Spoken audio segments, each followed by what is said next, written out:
Hello everyone, welcome to the sharing session on environmental and sustainability engineering. I am Professor Hu Jiangyong, the Director of the Environmental and Sustainability Engineering at NUS. I'm very glad to share with you Saving the Planet with Environmental and Sustainability Engineering. So first of all, what is environmental and sustainability engineering? Environmental and sustainability engineering explore the scientific principles and translate them to protect human and our valuable ecosystems from various negative environmental impacts such as energy shortage, climate change, water, air pollutions, as well as seawater level rising. Environment engineering people develop innovative solutions and technologies to improve the quality of the environment and also enhance the health of the living system through cost-effective and sustainable manners. So what exactly can environmental and sustainability engineers do? We recover every drop of the used water. The very famous water reclamation project happening in Singapore is New Water. Over there, we treat the treated effluent using advanced technology and we make high-grade reclaimed water for indirect potable reuse purposes. We also explore alternative water sources by using advanced membrane technology to extract fresh water from endless seawater through the desalination process. We understand climate change and also develop the carbon capture and storage strategies to protect the ecosystem as well as a human society from the negative impact given by climate change. We understand the fate and behavior of emerging contaminants in the environment and develop the remediation strategies and regulatory frameworks. One example is microplastic. We recover the alternative energy and resources from the waste materials such as biomass waste, and we are able to convert them become solvents, chemicals, as well as polymers. So in a way, we realize circular economy. We understand the adverse health impact from the air, water, and soil pollutions, and in a way, we can protect the human health better. We also research on the water, food, energy, carbon nexus by understanding the individual element of the nexus as well as the linkages of those elements in the nexus. Right? For example, we store and purify stormwater and we grow the fruit, and in this process we convert the biomass waste become valuable products as well as energy, and we involve algae cells in this particular process. In a way, we capture carbon. So by doing all of those, by studying the nexus very well in depth, we aim to achieve sustainability. All right, so why should you consider environmental and sustainability engineering? First of all, I'd like to mention about Singapore Green Plan 2030. This is a whole nation's development towards sustainability. A few government agencies charted this plan and set up the goals for us to achieve in the sustainability field. And this will include city in the nature, sustainable living, energy reset, as well as a green economy and resilient future. So there are many opportunities for creating green solutions emphasized by this Green Plan 2030 by government. What's more, Singapore also wants to chart towards net zero future. Okay, in this particular initiative, we would like to accelerate no carbon transition in industry, economy, as well as a society. So ultimately, we like to achieve net zero emission by 2050. Therefore, there are a lot of lifelong opportunities for environmental specialists. So why should you consider NUS Environmental and Sustainability Engineering program? I would like to mention about the key features of our Environmental and Sustainability Engineering program. First of all, this is a professional degree which allows our graduates, after graduation, to go for professional registration. One of the example is chartered engineer. Once registered as a chartered engineer, our graduates can further advance their career development. Students enroll into our program can have a lot of experiential learning, authentic learning, and active interaction experiences with our faculty members, alumni, as well as industry collaborators. In our program, there's a long list of award-winning educators from the best of the environmental science field. And according to QS World University Ranking, NUS Environmental Science was ranked number 10 in the world in 2025. Now I'm going to touch on the curriculum domain areas.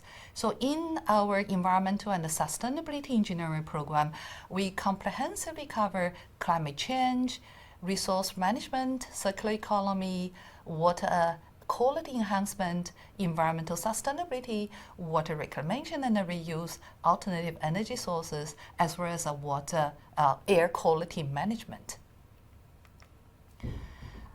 Our curriculum is also very flexible. Students can, based on their interest, to choose second major, minor, and specialization to achieve multidisciplinary training.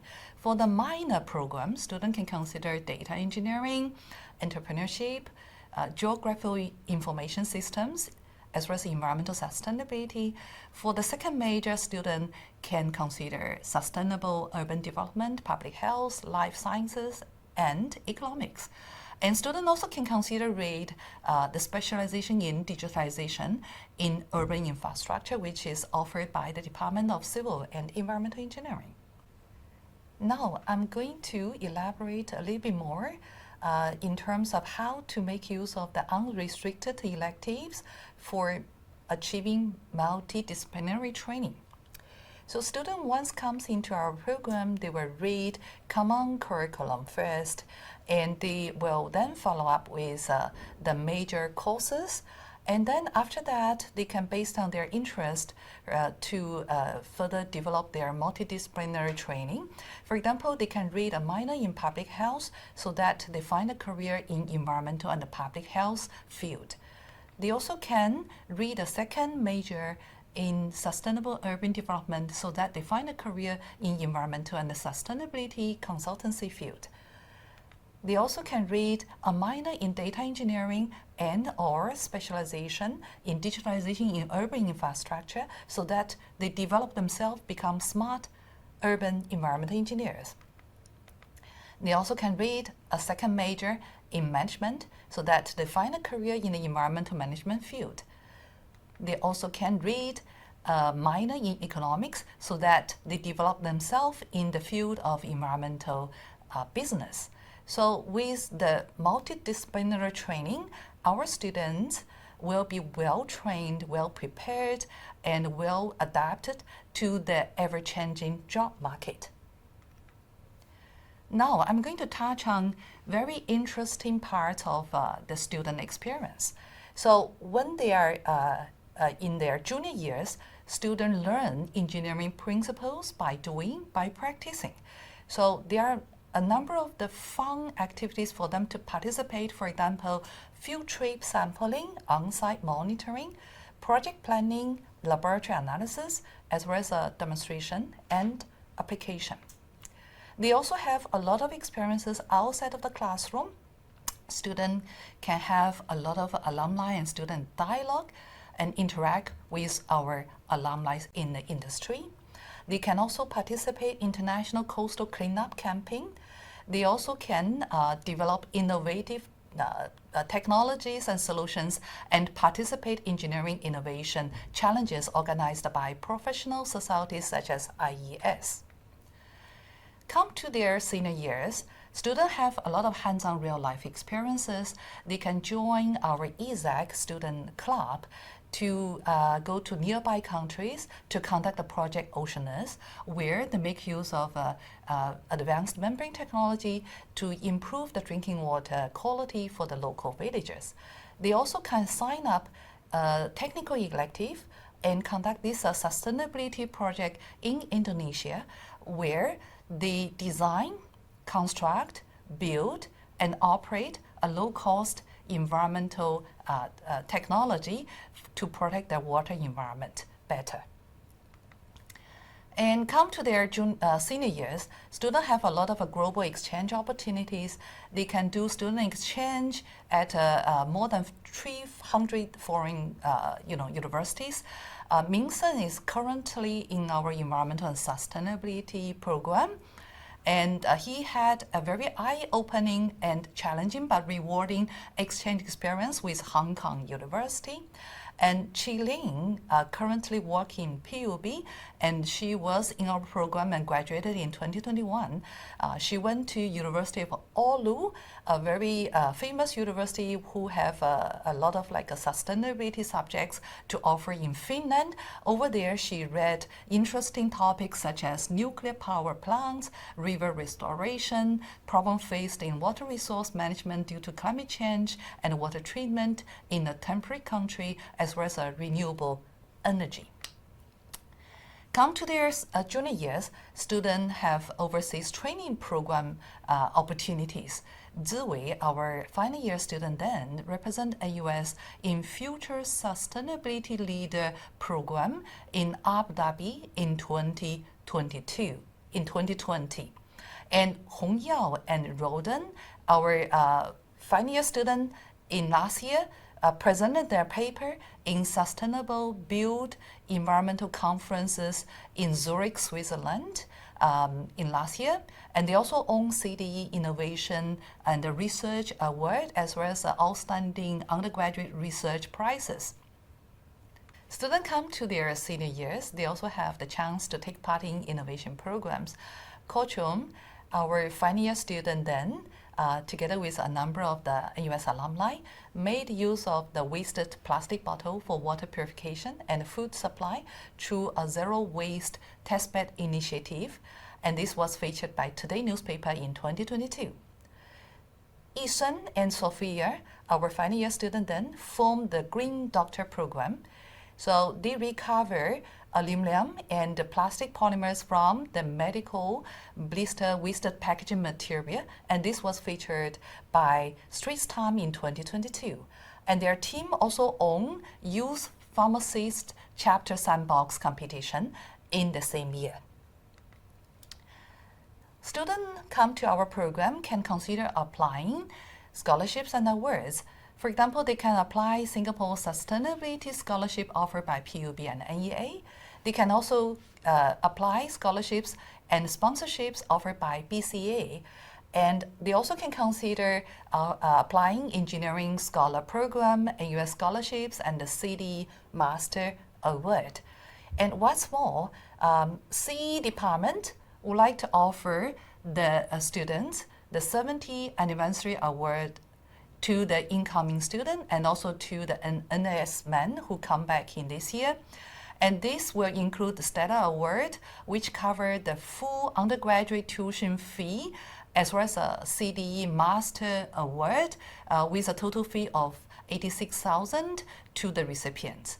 And we also have Excellence Award, which include $6,000 to the undergraduate study, as well as a CDE Master Award worth of $53,000 to the recipient. We also covers Honors Award as well as a Merit Award. All the awards will be based on the students' JC, IB, as well as the poly results. All right, in terms of the career prospects, graduates can opt for careers in multidisciplinary fields. They can become polymer makers. They can develop themselves, become environmental specialists. They also can promote technopreneurship. And along the time, our graduates will eventually become engineering leaders in local and also established multinational companies, as well as government authorities. So in terms of employers who employ our graduates, will be public sectors as well as the private sectors. So for the student working in the government-related agencies, they focus on technological systems, policy frameworks, as well as coastal protection. For the student working in the consultancy and other firms, they focus on sustainability, consultancy, as well as green finance. And they also can promote entrepreneurship by doing social entrepreneurship, as well as technopreneurship. All right, I come to the end. I would like to urge the student to study Environmental and Sustainability Engineering, join ESE at NUS. Together with us, we make an impact and we save the planet. Okay, for students who are interested in our program detailed information, please scan the first QR code and also read the information in the first website. For students who like to understand more about the CDE admission activities, please scan the second QR code and also look into the detailed information in the second website. And students, whoever got questions, please feel free to contact me for any of your doubts and questions. Thank you very much.